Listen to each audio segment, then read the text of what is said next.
Madame, Monsieur, bonjour, je suis ravie de vous retrouver pour ce nouveau JT. À la une de ce jeudi 12 janvier, taxes sur les salaires, aide à l'embauche et vente au déballage. Les limites des tranches du barème de la taxe sur les salaires sont revalorisées de 0,1% pour 2017.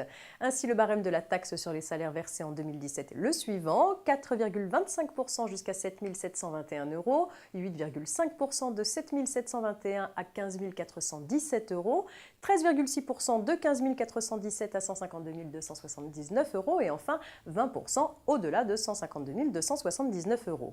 Quant à l'abattement annuel applicable sur la taxe sur les salaires dû par les organismes sans but lucratif, notamment les associations, son montant pour 2017 est fixé à 20 304 €.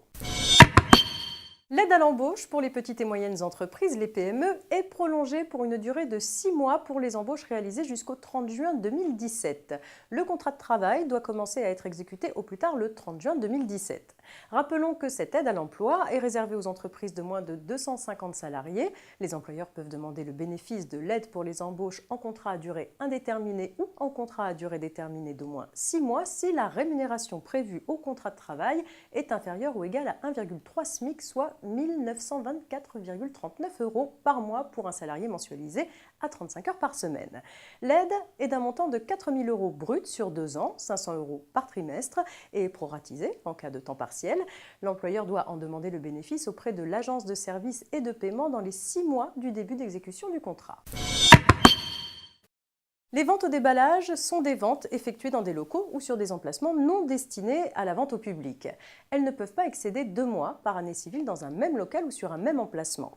Depuis le 11 décembre 2016, elles ne peuvent pas non plus dépasser 2 mois dans un même arrondissement. Avant d'organiser une vente au déballage, il est nécessaire d'effectuer une déclaration préalable auprès du maire. Désormais, une copie de cette demande doit être adressée à la Direction départementale de la concurrence, de la consommation et de la répression des fraudes. C'est la fin de ce JT. On se retrouve demain vendredi pour un dernier point d'actualité avant le week-end.